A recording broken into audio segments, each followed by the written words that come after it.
اعوذ باللہ من الشیطان الرجیم بسم اللہ الرحمن الرحیم الحمد للہ رب العالمین والصلاة والسلام علی سید الانبیاء والمرسلین وعلی اہل بیتہ الطیبین الطاہرین وصحبہ المنتجبین۔ توحید کے موضوع پر آیت اللہ سید علی حسینی خامنائی کی 6 تقاریر میں سے پہلی تقریر آپ کی خدمت میں بیان کی جا رہی ہے۔ آیت الکرسی کا کچھ حصہ بیان ہو چکا۔ وسع کرسیہ السماوات والارض ولا یعودہ حفظہما وہو العلی العظیم۔ معذرت چاہتا ہوں کہ آیت الکرسی گزشتہ درس میں تمام ہوئی تھی۔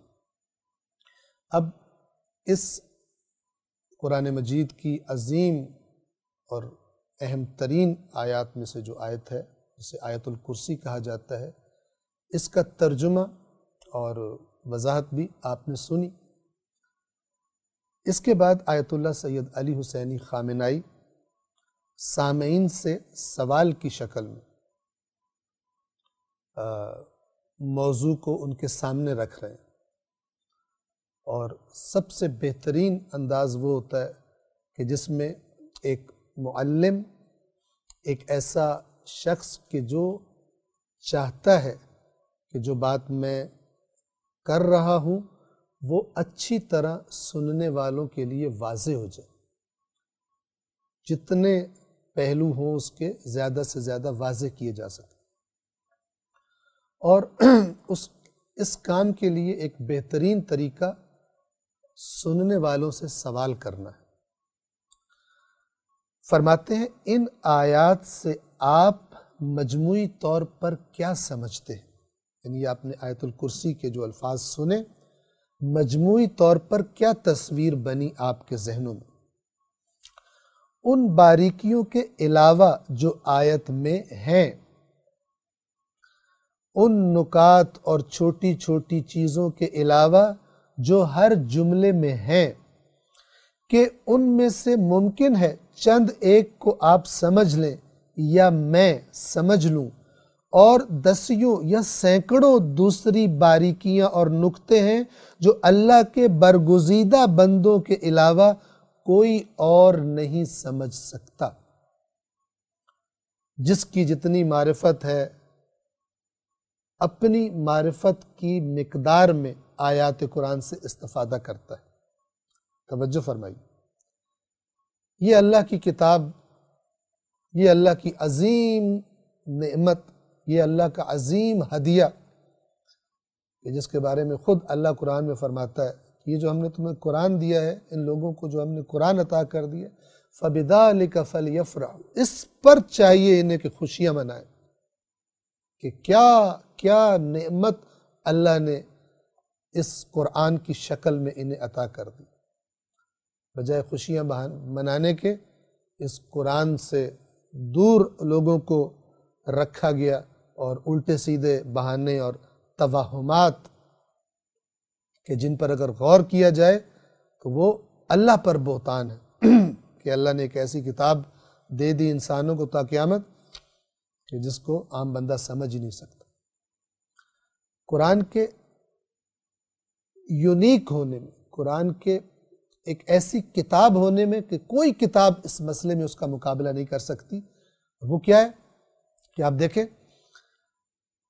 مثلا گریڈ 1 کے بچے کے لیے اور کتاب لکھی جاتی ہے ایک سبجیکٹ کی، گریڈ 2 کے لیے اس سے اوپر کا لیول ہوتا ہے، گریڈ 3، گریڈ 4، اور اس طرح اوپر چلتے جائیں اور کتابیں ہوتی ہیں۔ لیکن قرآن مجید ایک ایسی یونیک، بے مثل و بے نظیر کتاب ہے کہ ایک سادہ سا انسان، ایک ان پڑھ انسان، اور یہ میں ان پڑھ کیوں کہہ رہا ہوں؟ قرآن نے گواہی دی ہوئی ہے کہ رسول اللہ ان پڑھوں کو تلاوت کر کے سناتے تھے۔ هُوَ الَّذِي بَعَثَ فِي الْأُمِّيِّينَ رَسُولًا مِّنْهُمْ، وہی ہے جس نے امیین میں، امی کہتے ہیں ان پڑھ کو، ماں سے منسوب، یعنی جیسے شکم مادر سے دنیا میں آیا تھا اور اس کے بعد کچھ نہیں جانا، علم حاصل نہیں کیا، وہ ہے جس نے امیین میں رسول بھیجا. کیا کرتا ہے وہ رسول؟ یتلو علیہم، ان ان پڑھوں کو تلاوت کر کے سناتا ہے قرآن کی آیات کی. آیا رسول پاک جب ان ان پڑھوں کو تلاوت کر کے سناتے تو انہیں کچھ سمجھ میں نہیں آتا تھا؟ آتا تھا. آج کے قرآن کے بارے میں جو بیہودہ نظریات ہیں ان کو ایک ہی ضرب میں توڑ دیتی ہے یہ آیت. ان امیین پر رسول اللہ آیات پڑھتے تھے. کیا کہنا چاہ رہا ہوں میں؟ کہ یہ ایسی یونیک بے مثل و بے نظیر کتاب ہے کہ جو ایک ان پڑھ بھی اپنی سطح پر اس سے ہدایت لیتا ہے. اور اس دنیا کا سب سے بڑا مفکر، دنیا کا سب سے بڑا پڑھا لکھا انسان، وہ بھی اس قرآن کی تہ تک نہیں پہنچ سکتا. کوئی اور ایسی کتاب نہیں. اللہ کی کتاب قرآن مجید ایسی کتاب ہے جو آپ بچے کو بھی پڑھا سکتے ہیں. جو آپ دنیا کے سب سے زیادہ پڑھے لکھے افراد، پڑھے لکھے ہونے کا دعویٰ کرنے والے، ان کے لیے بھی فکر اور غور اور تدبر کا سمندر سامنے نظر آئے گا. ایسی اور کوئی کتاب نہیں. توجہ فرمائیے. لہذا فرما رہے ہیں کہ اس آیت الکرسی کے جملوں میں دسیوں سینکڑوں باریک نکات ہیں کہ جو عام لوگ نہ سمجھ سکے. اللہ کے برگزیدہ بندے سمجھتے ہیں، لیکن ہر بندہ اپنے اپنے لیول پر استفادہ کرتا ہے. جتنا جو قرآن مجید کی وادی اس کے مزاج سے مانوس ہوتا جاتا ہے، دوستی ہوتی جاتی ہے، قرآن اس کی آگہی میں، اس کے شعور میں، اس کی بصیرت میں اضافہ کرتا ہے. لیکن شرط یہ ہے کہ اس بہترین دوست کی بات پر اعتماد کرے. اس دوست کو یہ نہ کہے کہ تیری باتیں تو ایسی ہیں کہ آج ایک مطلب ہے تو کل کوئی اور مطلب نکل آئے گا، پرسوں کوئی اور مطلب نکل آئے گا، تیری باتیں تو مبہم ہوتی ہیں. اس دوست پر یہ بہتان نہ لگائے. اس قرآن نامی بہترین دوست پر یہ بہتان نہ لگائے کہ تیری باتیں کون سا معنی ہے مجھے کیا پتا. یہ بہتان ہے اور اس کی جڑ شیطان کی طرف سے آئی ہے تاکہ مشکوک کر دیا جائے انسانوں کو اللہ کی کتاب کے بارے میں. یہ ان باتوں میں سے، ان اسباب میں سے ایک بڑا سبب ہے کہ عام بندہ قرآن کھولنے سے گھبراتا ہے. اور بعض اپنے آپ کو عالم کہنے والے ایسے لغویات قرآن کے بارے میں بولتے ہیں کہ جس کی وجہ سے عوام ڈر جاتے ہیں قرآن کو پڑھنے سے. مردوں پہ تلاوت کرنے کے لیے قرآن کو رکھ دیا گیا. تیار ہو جائیں ہم سب اللہ کے رسول کی شکایت کا سامنا کرنے کے لیے اگر ہماری زندگیوں میں یہ کتاب نہیں. یہ سارے ڈھکوسلے، یہ سارے قرآن کے خلاف پروپیگنڈے جو قرآن کے نزدیک نہیں جانے دیتے، یہ سب اللہ تعالیٰ ایک ایک کر کے سوال کرے گا کہ لاؤ ان مجرموں کو سامنے جن کی وجہ سے میری مخلوق میری کتاب سے دور ہوئی. کیوں نہیں زندگیوں کی سب سے اہم کتاب بنی مسلمانوں کی قرآن؟ ہر مسلمان کی زندگی میں سب سے زیادہ جس کتاب کو وہ پڑھتا، وہ کیوں نہیں قرآن وہ کتاب قرار پائی؟ جن علماء کی ذمہ داری تھی یہ کام کرنا، ان علماء کو بھی بلایا جائے گا. جب اللہ اپنے نبیوں سے سوال کرے گا، علماء سے سوال کیوں نہیں کرے گا؟ ہر زمانے میں جس زمانے میں قرآن مہجور رہا ہے، عوام اس سے مانوس نہیں ہوئے، اس زمانے کے علماء کو بھی اللہ بلائے گا. جب رسول اللہ شکایت کریں گے سب کو بلایا جائے گا. کون کون ذمہ دار ہے قرآن کو لوگوں کی زندگیوں سے دور کرنے کا؟ کون کون ذمہ دار ہے؟ سب کو بلایا جائے گا. تیاری کر لیں.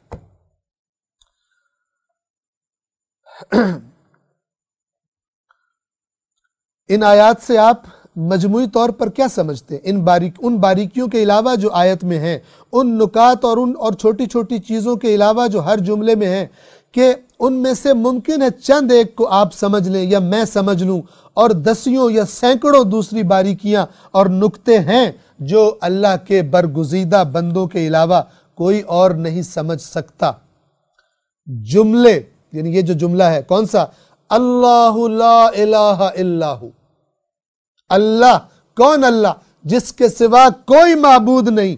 اس جملے سے جو لطیف نکات، لطائف اور دقائق، دقیق باریک نکات مثلا امام سجاد علیہ السلام سمجھتے ہیں، وہ میں اور آپ تو نہیں سمجھ سکتے۔ آیت اللہ سید علی خامنہئی فرما رہے ان باریکیوں، ان نکات، ان مسائل اجتماعی اور مسائل اعتقادی کے علاوہ جو یہاں پر ہیں، یعنی وہ جو اللہ کے برگزیدہ بندوں پر آشکار ہیں، ابھی ہم ان کی بات نہیں کرتے، ابھی ایک عام بندے کے طور پر آپ اس سے مجموعی طور پر کیا سمجھتے ہیں؟ آیت الکرسی کا ترجمہ پڑھ کر مجموعی طور پر آپ کو کیا سمجھ میں آتی ہے؟ اب اس کی وضاحت کرنے جا رہے ہیں۔ اس کے لیے کوئی بڑی باریکیوں میں جانے کی ضرورت نہیں ہے۔ بعض لوگ باریکیوں کے نام پہ ایسی کنفیوژن، ایسا ذہنی انتشار لوگوں کے ذہنوں میں ڈالتے ہیں کہ آخر میں پتہ ہی نہیں چلتا کہ اس قرآن میں ہے کیا۔ اتنی باریکیاں کہ آخر میں سننے والے کو پتہ ہی نہ چلے کہ بات شروع کہاں سے ہوئی تھی اور بات ختم کہاں پہ ہوئی۔ پزل اور کنفیوز اور ذہنی طور پر منتشر ہو کر باہر نکلے وہاں سے۔ آیت اللہ سید علی خامنہئی فرماتے ہیں مجموعی طور پر اس سے، یعنی آیت الکرسی سے، اللہ کے بارے میں اسلام کا نظریہ اچھی طرح سمجھ سکتے ہیں۔ وہ کیا ہے؟ وہ نظریہ کیا ہے؟ اور وہ یہ ہے کہ وجود کے ہر حصے میں، کیا مطلب؟ وجود یعنی جس چیز کو موجود کہا جا سکتا ہے، یعنی تمام مخلوقات، یعنی اللہ کے علاوہ ہر چیز، کیونکہ اللہ کے علاوہ ہر چیز مخلوق ہے۔ یہ عالم وجود، اس کے تمام موجودات، وجود کے ہر حصے میں اللہ نام کی ایک طاقت ہے۔ طاقت کا مرکز، علم و حیات یعنی زندگی، علم و حیات و قدرت کا مرکز، سب کچھ یہی سے نکلا ہے، اس ایک ذات سے۔ کوئی چیز نہیں جو کسی اور نے خلق کر لی ہو، اپنے پاس سے بنا لی ہو۔ طاقت کا مرکز، علم و حیات و قدرت کا مرکز بنا میں اللہ ہے، جس کا نام اللہ ہے، خدا ہے۔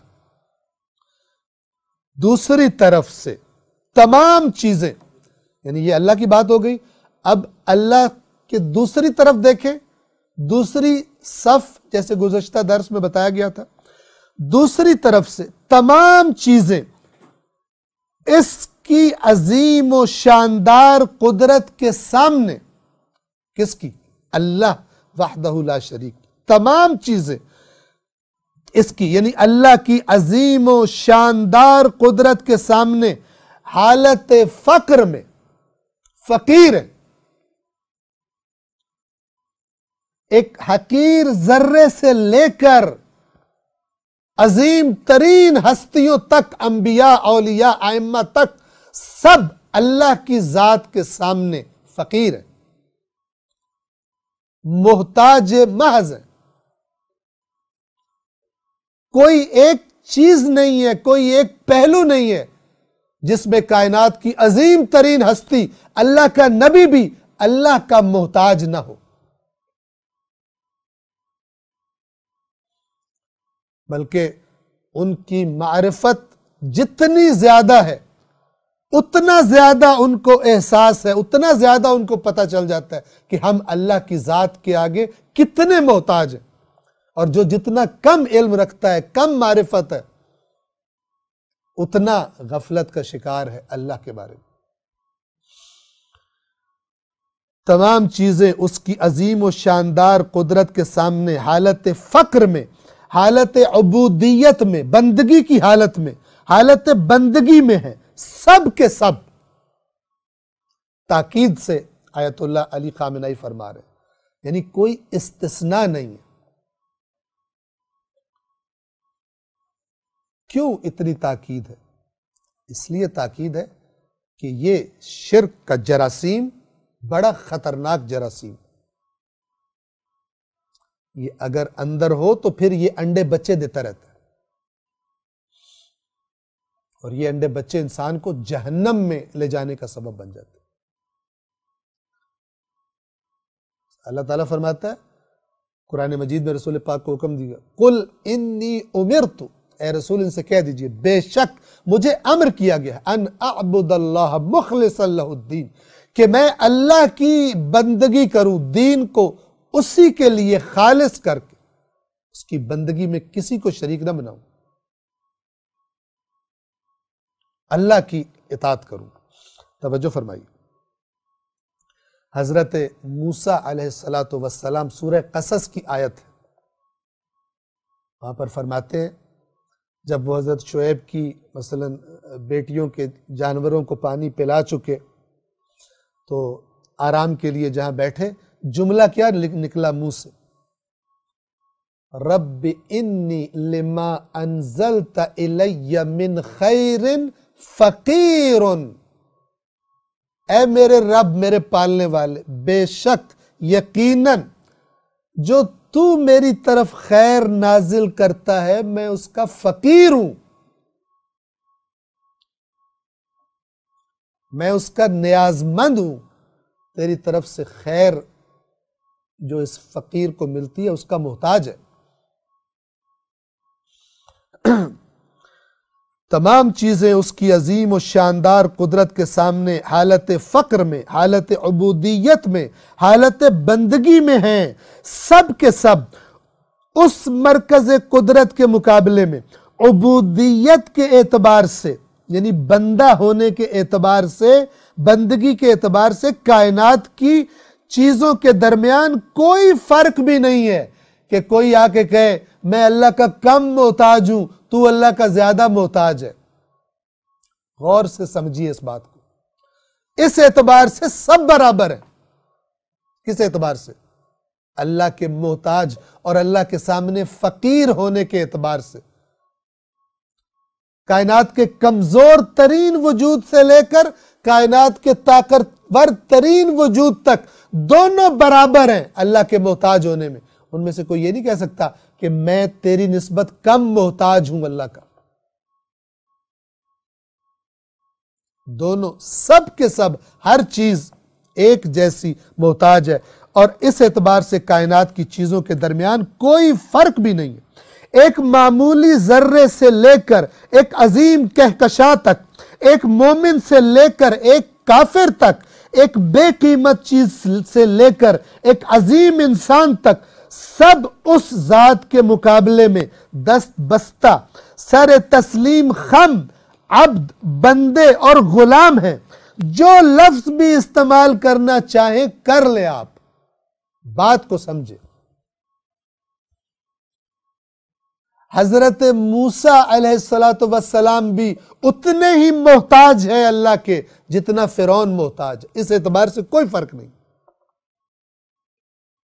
ہاں، جو اللہ نے اختیار دیا ہے، ایک اللہ کی نافرمانی کرتا ہے، ایک اللہ تعالیٰ کی اطاعت کرتا ہے، محتاج ہونے کے اعتبار سے، اللہ کے سامنے فقیر ہونے کے اعتبار سے کسی میں کوئی فرق نہیں۔ اس بات کو تصور کریں، ذہن نشین کر لیں۔ کوئی بڑے سے بڑا نبی بھی یہ نہیں کہہ سکتا کہ میں فلان معاملے میں اللہ کا محتاج نہیں ہوں یا کم محتاج ہوں۔ باتیں لائیے۔ پھر فرماتے ہیں البتہ، یہ البتہ عربی زبان کا اصل میں لفظ ہے، یہ تاکید کے لیے آتا ہے، یعنی اگلی بات پہ تاکید کی جا رہی ہے۔ یقیناً اس بات کو سمجھ لینا، یعنی یہ جو بات ہم بیان کر رہے ہیں توحید پروردگار، کہ ایک طرف اللہ ہے اور دوسری طرف تمام مخلوقات ہیں، اس کو سمجھ لینا، یعنی جو بندہ اس بات کو سمجھ لے، اس بات کو سمجھ لینا اسلام کی آئیڈیالوجی، یعنی اسلامی نظریات کا سسٹم، اسلام کی آئیڈیالوجی معاشرے کے لیے اسلام کے عملی نظام کی شناخت میں اثرات رکھتا ہے۔ یعنی اگر آپ کو یہ بات سمجھ نہیں آئی تو آپ کو اسلام کی آئیڈیالوجی بھی سمجھ نہیں آئے گی، یا آپ کوئی اپنے پاس سے گھڑ کر کوئی من گھڑت اسلام کی آئیڈیالوجی اور اسلام کا جو اسلام معاشرے کو عملی نظام دیتا ہے آپ من گھڑت بنا لیں گے۔ اس معاملے میں اللہ کی ماننی ہے مسجد میں، باہر جا کے ہم نے مثلا فلان فلسفی کی ماننی ہے، توحید نہیں رہے گی۔ توحید صرف کلمہ پڑھ لینا نہیں ہے، توحید ایک پورے نظام کا نام ہے جس میں کسی معاملے میں غیر اللہ کی اطاعت نہیں کی جاتی۔ اس لیے فرما رہے ہیں اس بات کو سمجھ لینا، اسلام کی آئیڈیالوجی معاشرے کے لیے اسلام کے عملی نظام کی شناخت میں اثرات رکھتا ہے۔ مثال کے طور پر اس وقت ایک اشارہ کرتا ہوں جس سے آپ کے ذہن کو ایک جھٹکا سا لگے گا۔ ابھی آیت اللہ سید علی خامنہئی فرما رہے ہیں، مثال دینا چاہ رہے ہیں، لیکن آپ جان لیں کہ ہم فلسفہ بگاڑنا نہیں چاہتے۔ یعنی یہ جو میں بات اشارہ کرنے لگا ہوں یہ کوئی بڑی فلسفیانہ بات نہیں کر رہا، صرف اس کو سمجھیے گا غور سے، سادہ لفظوں میں بیان کر رہا ہوں کہ یہ توحید کہ جو ہم نے کہا کہ سب کے سب کوئی فرق نہیں ہے اللہ کے بندے ہونے میں اور اللہ کے سامنے فقیر اور محتاج ہونے میں، عظیم ترین ہستیاں بھی اور حقیر ترین ذرات بھی اس کائنات کے سب ایک صف میں کھڑے ہیں اللہ کے بندے ہونے کے اعتبار سے۔ فرماتے ہیں جب ہم نے جان لیا کہ بطور کلی تمام انسان اس قدرت یعنی اللہ اور اس طاقت کے مرکز کے سامنے برابر ہے، سب برابر ہیں، سب محتاج ہیں، اور اس محتاج ہونے میں کوئی کم محتاج اور کوئی زیادہ محتاج نہیں ہے، سب محتاج ہیں اور برابر ہیں۔ جب ہم نے جان لیا کہ بطور کلی تمام انسان اس قدرت یعنی اللہ اور اس طاقت کے مرکز کے سامنے برابر ہیں تو پھر بے معنی ہے یہ بات، یعنی یہ جو بات اب میں بیان کرنے لگا ہوں یہ کوئی معنی نہیں رکھتی، باطل ہو جائے گی۔ اب اس بات کو غور سے سنیے کہ مثلا یعنی یہ اب اس باطل کی مثال دینے لگے تو بے معنی ہے یہ بات کہ مثلا مثال کے طور پر اب وہ مثال دے رہے ہیں کہ مثلا رومی شہنشاہ وارین یا ویرین اس کا نام ہے، یہ ایک بہت ہی ظالم رومی شہنشاہ تھا جس نے مسیحیوں پر اور دیگر آسمانی ادیان والے جو لوگ تھے بے تحاشا ان پر ظلم ڈھائے تھے۔ رومی سلطنت کی عظیم شہنشاہوں میں سے ایک تھا جو عیسائیوں کو بہت زیادہ اذیتیں دیتا تھا۔ یہ بادشاہ عمر کے آخری حصے میں ساسانیوں کے ساتھ جنگ میں گرفتار ہو گیا۔ عیسائیوں نے اس کی گرفتاری کو اس کے لیے عذاب الہی قرار دیا کیونکہ یہ عیسائیوں کو اذیتیں دیتا تھا۔ یہ اس کا نام معذرت چاہتا ہوں ویلرین اس کا نام ہے، اس کے سپیلنگ انگلش میں VALERIAN، ویلیرین، مختلف تلفظ اس کے ہو سکتے ہیں، بہرحال اس کے انگلش میں جو سپیلنگ ہے اس کے نام کے وہ یہ ہے VALERIAN۔ اس ویلیرین کی مثال دے رہے ہیں کہ یہ شخص رومی شہنشاہ ویلیرین کا غرور اور تکبر کی حالت میں ایک مجسمہ بنا دیا جائے۔ یہ بہت طاقتور تھا، فرما رہے ہیں کہ اگر اس کا ایک مجسمہ بنا دیا جائے جس میں ایک غلام اس کے پیروں پر گرا ہوا ہے، یعنی یہ شہنشاہ کھڑا ہوا ہے اور ایک غلام اس کے پیروں پر گرا ہوا ہے، اس مجسمے کو آپ تصور کریں۔ ہم کہیں گے کیوں، کس وجہ سے، کیا یعنی یہ کیوں گرا ہوا ہے اس کے قدموں پر اور یہ کیوں کھڑا ہوا ہے؟ کیا اس شہنشاہ نے بندگان خدا کی صف کے علاوہ کوئی دوسری صف حاصل کر لی ہے؟ اب وہ پچھلی بات ذہن میں رکھیے، کیا کہا گیا تھا کہ 2 صفیں ہیں، 3 یا 4 یا 5 صفیں نہیں ہیں، کون کون سی دو صفیں؟ ایک صف میں صرف اللہ اکیلا ہے، کوئی اس کے برابر نہیں ہے اس صف میں، اور دوسری صف میں تمام مخلوقات، تمام موجودات، آقا بھی، غلام بھی، انبیاء بھی، اولیاء بھی، سب ایک صف میں کھڑے ہیں۔ تو اب یہ جو مجسمہ جس کی مثال دی جا رہی ہے کہ یہ ویلیرین جو ہے یہ کھڑا ہے اور اس کے پیروں پر ایک غلام گرا ہوا ہے، تو یہ دو صفیں ہو گئی۔ ویلیرین کسی اور، اس نے کوئی اور صف حاصل کر لی ہے اللہ کے مقابلے میں، اور یہ جو غلام اس کے قدموں پہ گرا ہوا نظر آ رہا ہے اس کی کوئی نچلی صف ہے۔ اب دو کی جگہ تین صفیں ہو گئی۔ کیا اس شہنشاہ نے بندگان خدا کی صف کے علاوہ کوئی دوسری صف حاصل کر لی ہے کہ یہ اب کھڑا ہے، دوسرا اس کے پیر پر گرا ہوا ہے؟ یہ انسان جو اس وقت اس شہنشاہ کے پیروں میں گرا ہوا ہے، اسے سجدہ کر رہا ہے، اس کے سامنے خضوع اور خشوع کر رہا ہے، وہ بندوں کی صف سے نیچے کسی پست صف میں چلا گیا ہے، یعنی اور صفیں بن گئی ہیں۔ جو پہلے ہم نے کہا تھا صرف دو صفیں، ایک میں صرف اللہ، باقی میں سب بندگان، سب مخلوقات، تمام ذرات کائنات، تمام موجودات اسی ایک صف میں کھڑے، سب برابر ہیں اللہ کا محتاج ہونے میں۔ اب اس مجسمے کو دیکھ کر کیا کوئی یہ کہہ سکتا ہے کہ اس شہنشاہ نے، اس ویلیرین نے کوئی اور صف اونچی والی اس پر پہنچ گیا ہے، اور یہ بندہ غلام جو اس کے قدموں پہ گرا ہوا ہے اس کو سجدہ کر رہا ہے، یہ کوئی اور نچلی صف میں چلا گیا ہے، کوئی اور صف بن گئی ہے اس کی؟ کیا یہ دونوں ایک ہی صف سے وابستہ نہیں ہیں؟ جو ہم نے پہلے بات کی کہ تب اللہ کے علاوہ باقی سب ایک صف میں کھڑے ہیں، کیا یہ دونوں بھی ایک ہی صف سے وابستہ نہیں ہیں؟ پھر ایسا کیوں ہے؟ کیوں ایک کا سر دوسرے کے قدموں پر ہے؟ اس مثال سے سمجھانا چاہ رہے ہیں توحید کو۔ توجہ فرمائیے، آیت اللہ سید علی حسینی خامنائی فرماتے ہیں، دیکھیے اگر یہ تصور جہان، یہ دید یعنی اس انداز میں دیکھنا اس کائنات کو، کائنات کا یہ فہم نہ ہو، کون سا فہم نہ ہو، کون سا تصور نہ ہو؟ وہ تصور جو اسلام دیتا ہے، اور وہ فقط دو صفوں والا ہے، ایک طرف اللہ، دوسری طرف تمام مخلوقات۔ اگر یہ نہ ہو، اگر یہ تصور کائنات نہ ہو تو کیا ہوگا؟ تو دنیا کی بڑی سلطنتوں کے حکمران، تاریخ کے لڑاکا، جنگجو سردار، بڑے زمیندار اور دولت مند لوگ، اور وہ اشرافی طبقہ، اشرافیہ جو طول تاریخ میں موجود رہا ہے، جس زمانے میں بھی آپ چلے جائیں یہ بڑا طبقہ موجود رہا ہے کہ ہزاروں اور لاکھوں بندے اور غلام ان کے زیر قدرت اور مطیع فرمان تھے۔ آپ جس بھی تاریخ کے حصے میں چلے جائیں آپ کو یہ طبقہ مل جائے گا، بادشاہوں کا طبقہ، مالداروں کا طبقہ، امیروں کا طبقہ، اشرافیہ، اور دوسری طرف آپ کو دوسرا طبقہ نظر آئے گا، کون سا؟ کہ جو ان کے غلام ہیں، ان کے مطیع فرمان ہیں، ان کے نوکر ہیں۔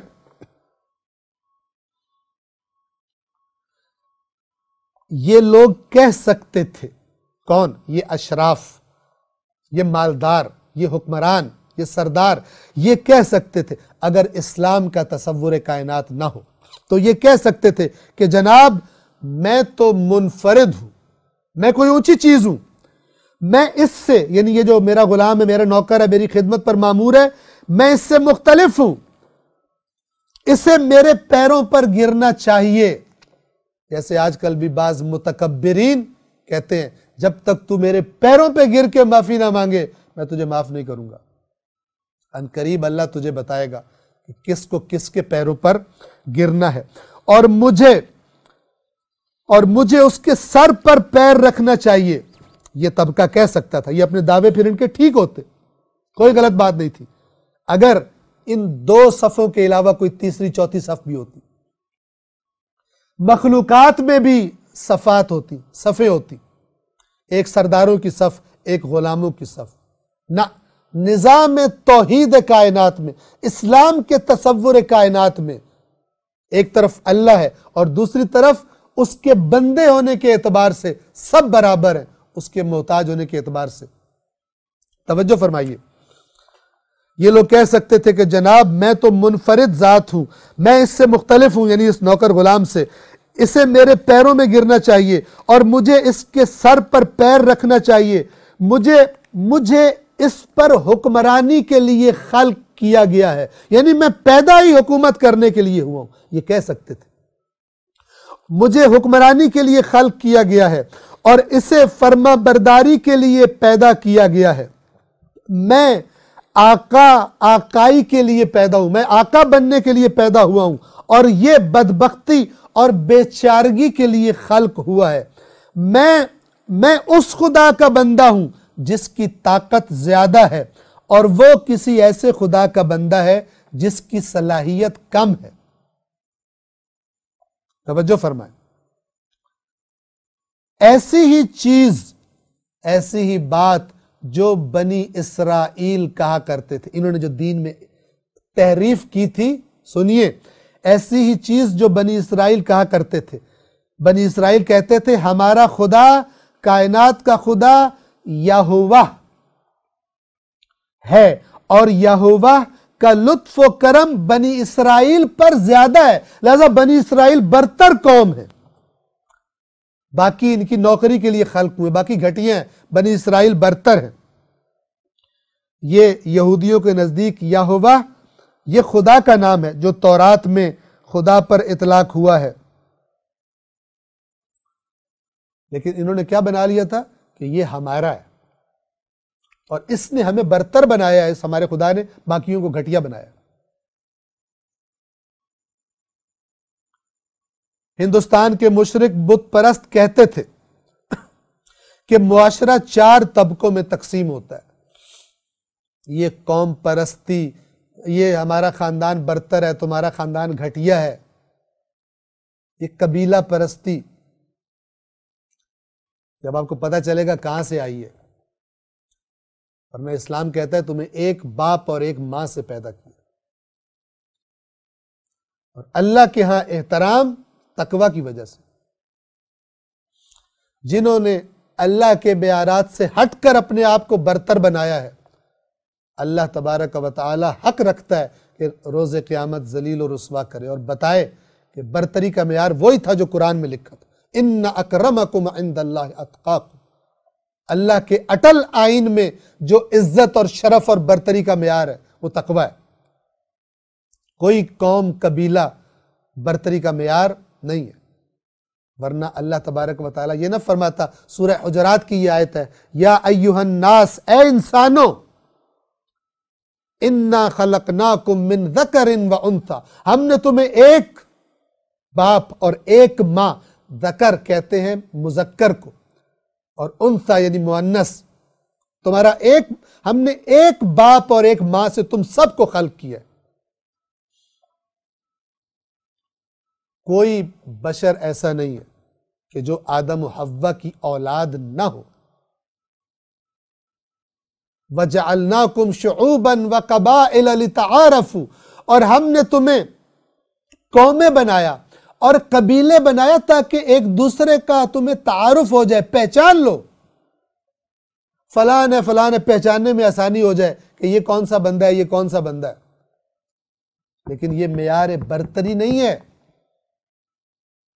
ان اکرمکم، بے شک تم میں سے مکرم، قابل احترام، زیادہ احترام رکھنے والا، عند اللہ، اللہ کے پاس، اتقاکم، زیادہ تقوی رکھنے والا ہے، اور اللہ سے زیادہ سمجھدار نہ بننا، ان اللہ علیم خبیر، اللہ علم بھی تم سے زیادہ رکھتا ہے اور خبریں بھی زیادہ رکھتا ہے کہ تمہارے اندر کون سے قوم پرستی کے جراثیم پیدا ہوں گے کہ تم اپنی قوم کو باقی قوموں سے برتر سمجھو گے اور دوسروں کو گھٹیا سمجھنے لگو گے۔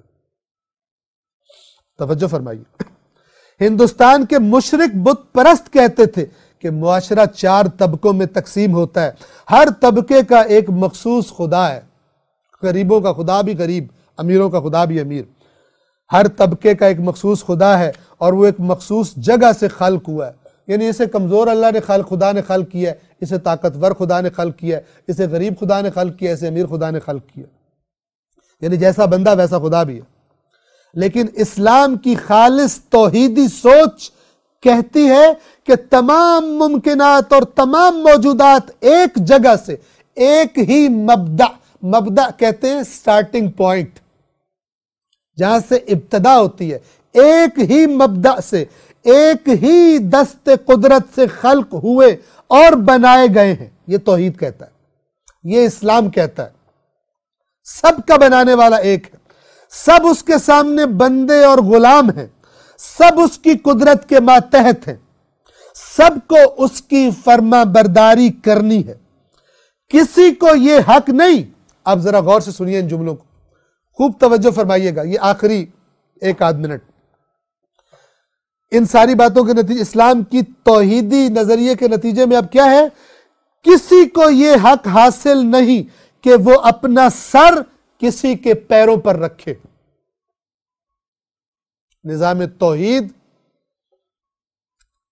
کسی کو یہ حق نہیں دیتا کہ تو اپنا سر کسی کے پیروں پہ رکھ، جیسا کہ کسی کو یہ حق بھی نہیں ہے کہ وہ اپنا پیر کسی کے سر کے اوپر رکھے۔ نہ کسی کے پیروں پہ سر رکھنے والا ٹھیک کام کر رہا ہے، اور نہ اس کے سر پر، کسی کے سر پر اپنا پیر رکھنے والا۔ یہ دونوں نظام توحید کے خلاف چل رہے ہیں۔ نظام توحید میں صرف اللہ کا حکم مانا جائے گا، وہاں سر رکھا جائے گا جہاں اللہ نے کہا ہے، کسی اور کے کہنے پر، کسی اور کے پیروں پر سر نہیں رکھا جائے گا۔ اسی نظام توحید کی طرف اقبال، علامہ اقبال اشارہ فرماتے ہیں۔ یہ ایک سجدہ، یعنی یہ نظام توحید، یہ ایک سجدہ، البتہ سجدہ جو حقیقت میں ہو، ورنہ یہاں پہ خدا کو بھی سجدے اور دوسروں کی جگہوں پر بھی جا کر ناک رگڑتے ہیں اپنے جیسے انسانوں کے، سفارشیں کرواتے ہیں، منتیں کر رہے ہوتے ہیں، میرے نوکری لگوا دو، فلان کروا دو، کبھی سیاستدانوں کے دروازوں پر، کبھی مثلاً پیروں پتہ نہیں کہاں کا جا رہے ہوتے ہیں۔ انہوں نے توحید کا ذائقہ نہیں چکھا کہ توحید کیسے مخلوقات سے بے نیاز کر دیتی ہے بندے کو۔ یہ ایک سجدہ جسے تو گراں سمجھتا ہے، ہزار سجدوں سے دیتا ہے آدمی کو نجات۔ خدا کو سجدہ کرنے والا موحد کسی کو، اسے جانتا ہے کہ مجھے حق نہیں ہے کہ میں کسی کے قدموں پہ سر رکھوں، کٹ سکتا ہے، جھک نہیں سکتا۔ کربلا توحید کا آئینہ ہے۔ فرمایا تھا مثلی لا یبایع مثلہ، مجھ جیسا، اس کا ترجمہ یہاں پہ کیا ہو جائے گا؟ موحد، لا الہ الا اللہ کا اقرار کرنے والا، اس جیسے کے آگے نہیں جھک سکتا، اس کی بیعت نہیں کر سکتا۔ آپ کو ائمہ اہل بیت کے اعمال میں، ان کی زندگیوں میں، ان کے کلام میں نقش توحید نظر آئے گا، کوئی اور نقش نظر نہیں آئے گا۔ توجہ فرمائیے، کسی کو یہ حق نہیں، دیکھیے کیا فرمایا تھا، سب اس کی قدرت کے ماتحت ہے، سب کو اس کی فرما برداری کرنی چاہیے۔ کسی کو یہ حق نہیں کہ وہ اپنا سر کسی کے پیروں پر رکھے، جیسا کہ کسی کو یہ حق بھی نہیں ہے کہ وہ اپنا پیر کسی کے سر کے اوپر رکھے۔ جس طرح سے تمہیں یہ حق نہیں ہے کہ اپنا پیر کسی کے سر پر رکھو، اسی طرح تمہیں یہ حق بھی نہیں ہے کہ اپنا سر کسی کے قدموں میں رکھ دو۔ اللہ نے دونوں کو یہ حق نہیں دیا، نہ کسی کے سر پر پیر رکھنے کا، اور نہ کسی کو یہ حق دیا کہ اپنا سر کسی کے پیر پر رکھ دے۔ کیوں؟ اس لیے کہ ہر کوئی خدا کا بندہ ہے، وہاں سر رکھنا ہے جہاں خدا راضی ہو، اس کے علاوہ کہیں سر نہیں رکھا جا سکتا۔ کیوں؟ اس لیے کہ دونوں صورتوں میں تم نے حق اور حقیقت کے برخلاف عمل کیا۔ جس نے کسی کے سر پر پیر رکھا اس نے بھی حق کے خلاف عمل کیا، اور جس نے کسی مخلوق کے سامنے سر کو رکھ دیا، اس نے بھی خلاف حق عمل کیا۔ جو شخص گھوڑے پر بیٹھا ہوا ہے اور بندے اور غلام اس کے گھوڑے کے سموں کے نیچے ہاتھ پیر مار رہے ہیں، اس میں اور ان بندوں اور غلاموں میں کوئی فرق نہیں ہے، دونوں اللہ کی نافرمانی کر رہے ہیں۔ جو اوپر چڑھ کے بیٹھا ہے وہ بھی خدا کا نافرمان ہے، جو اپنے سامنے جھکا رہا ہے وہ بھی خدا کا نافرمان، اور جو جھک رہے ہیں اس کے سامنے وہ بھی خدا کے نافرمان ہیں۔ دونوں نظام توحید سے باہر ہیں۔ سمجھیے نظام توحید کیا ہے۔ ان الحکم الا للہ، حکم، امر، یہ صرف اور صرف اس کا سرچشمہ اور مرکز، اطاعت جس کی ہوگی وہ صرف اور صرف اللہ تبارک و تعالی کی ذات۔ اور پھر اس توحید کے مرکز سے اگر حکم ملے اس کی اطاعت کرنی ہے تو پھر اس کی اطاعت اللہ کی اطاعت ہو جائے گی، اور اس کی نافرمانی اللہ کی نافرمانی ہو جائے گی۔ لیکن اس کے حکم سے ہٹ کر کسی کے سامنے اپنا سر رکھ دینا، اس کی نافرمانی میں کسی کی اطاعت کرنا، بے شک زبان پہ کلمہ توحید ہو، عمل توحید نہیں ہے، عمل مشرکانہ عمل ہے۔ خداوند عالم نے توفیق دی تو اس بیان کو انشاءاللہ ہم جاری رکھیں گے۔ السلام علیکم ورحمۃ اللہ وبرکاتہ۔